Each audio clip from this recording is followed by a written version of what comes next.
जे खरेदी झालेलं आहे किंवा ते खरेदी झालेले विमान, पेट घेतलेले विमान.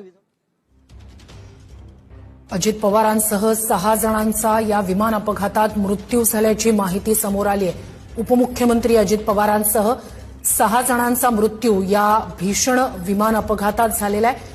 डीजीसीए कडून ही माहिती देण्यात आलेली आहे. 6 जणांचा मृत्यू या विमान अपघातात झालेला आहे.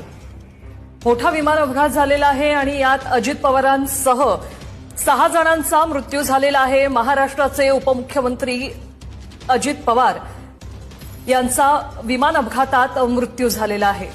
बारामतीत लँडिंग दरम्यान भीषण अपघात झाला. ते विमान कोसळलं, त्यानंतर या विमानानं पेट घेतलेला होता आणि यातच अजित पवारांसह 6 जणांचा मृत्यू झाल्याची माहिती डीजीसीए कडून देण्यात आली आहे.